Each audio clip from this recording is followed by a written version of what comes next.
Okay, so now we're going to talk about proof of composite reflection over two intersecting lines.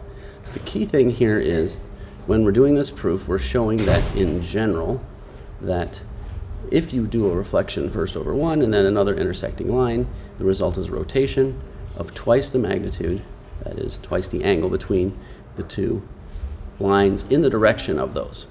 So this is what this looks like. We're doing this in general, so we're going to start off here.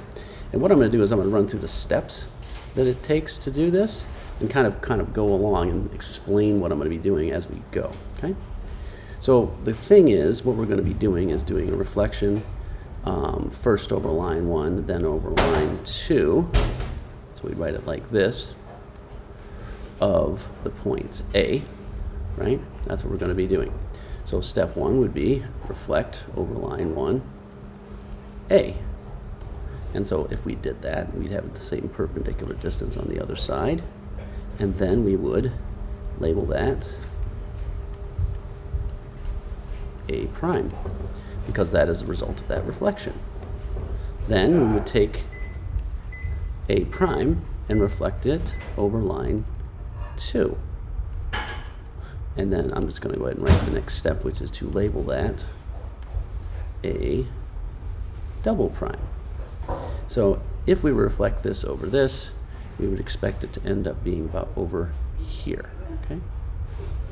A double prime. Now, this next part is requires a little bit of specialized vocabulary. We're going to draw radials for A prime, and A double prime. Now radials are just like spokes of a wheel, right? Radii, radius, right? From the center to each of these points. The reason is when we're doing this reflection, it turns out it affects the angle. Here's how. So what I'm doing is I'm reflecting this, so this is the same distance on either side, right? And so it turns out that this distance here on this, and then these distances here are all the same, which means that these angles, both here and here, are the same. So then we can convert this reflection into an angular movement, which means that because this distance has to be the same, it means that these two angles here must be the same, okay? And then we can start labeling things with variables. We're trying to do this in general, so it would mean, let's say that this angle here is x, which means if I reflected it, it'd be the same angle over here, which would also be x. So then we do a couple of steps here. Label angle from A to line 1 equal to x, and likewise label the angle from A prime to line 1 equal to x. In other words, this is matching what I just did. So now when we reflect this, it means that this whole angle between this radial, A prime, and line 2 has got to be the same on either side. Now I understand it doesn't look quite the same, but it is indeed, it has to be by definition the same. Now we know that this is x and this is x, so this angle's got to be at least 2x, right? So this angle's got to be at least 2x. And then what does that mean about this other piece? We've got this other piece, and what we're going to do is we're going to have to use another variable for this. And we're trying to minimize, and the most you're ever going to need in terms of variables is 2. We use x already. We're going to use y for this next one, which means this piece here is y, which means if you take a look, this is an x, this is an x, this is a y, which means this whole angle's got to be 2x plus y for this to be a proper reflection. So then what we can do is we can say, label A to line 2 equal to y, and then label the angle from line 2 to A double prime equal to 2x plus y in this case, right? This actually completes our drawing, and so now what we're going to do is conclude. We're going to state two things as part of our conclusion. The first thing is the angle between line 1 and line 2. We're going to say what that equals, and then we're going to say what the angle between A and, remember, it's A double prime, trying to show that twice the angle between the two lines is the angle between the first and the last. That is the result of the composite, right? Well, here we go.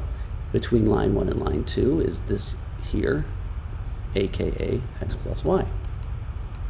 And then, and this is, you have to be very careful here, the angle from A to A double prime is this angle here, which is this y part, plus this 2x plus y for a grand total of 2x plus 2y. Now if you take a look at this, what is 2 times this? Well, it'd be 2 times x and 2 times y, so they are double. So, a composite, and I'm just going to abbreviate here, reflection over 2 intersecting lines is a rotation of 2 times 2x, right, the angle between the lines. Now, the steps are important to remind you of what you have to do.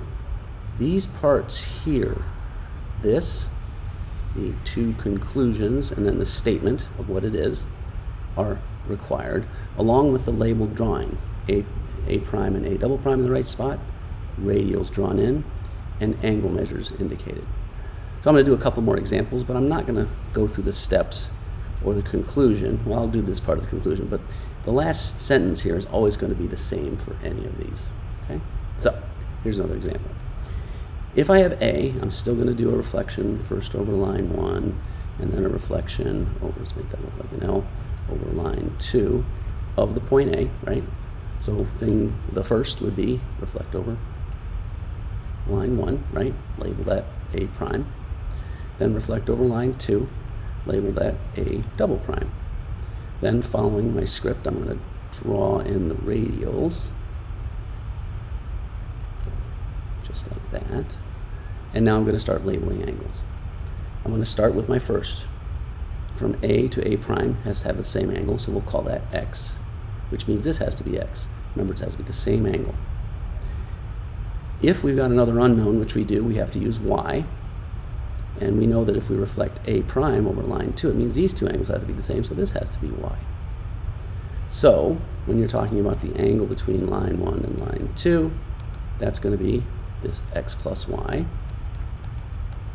And then the angle between A. Now, if you've done it right, you're going to get the same, a similar response every time. 2 times whatever this is, sometimes it'll be x plus y, it won't always be, will equal this. Well, to go start here, let's take a look. To go from A to A double prime, that's the important thing. From A to A double prime, I have to go past 1x, 2x, 1y, and 2y, so a grand total of 2x plus 2y. Okay? I still have all my steps here, but they're going to be very, very, very similar, right? And then I'm also going to have, therefore, this composite reflection is a rotation of twice the angle between the 2 lines. Okay, so one more example. What if point A is over here? So you'll notice that we've started with these things in different spots. So if I reflect this over line 1, it's going to go somewhere like right around here. A, right? Prime. Then if I reflect it again, it's going to go, now I should probably, so let's see, I want to get this angle the same there. So I'd say A prime is actually going to be right around here. Try to get this somewhat accurate so it doesn't look too terrible. But remember, this is just a sketch after all. Then we reflect this over here, and that's where A double prime will be. We draw in our radials, which is harder than it seems, believe it or not. Can't use a straight edge, really. Then what? Well, I know that the distance, this angle here, is unknown, right? This angle right here. I also know that I don't know this angle either. But because I'm reflecting A over line 1 first, so we'll call that y, it means that this angle here has got to be the same as this angle here, so this has to be x plus y. Now, when I reflect A prime over line 2, it means that this whole angle, that is from here to here, has got to be the same as this angle from here to A double prime, right? Those have to be equal. So this is x plus 2y, which means this has to be x plus 2y, all told. But we already have an x labeled, which makes this part 2y. Take a close look. This has to be x plus 2y, right?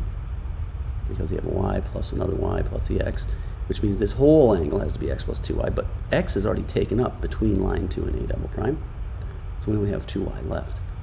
Will this work out? Well, the angle between line 1 and line 2 is, well, it's different. It's just y this time, right?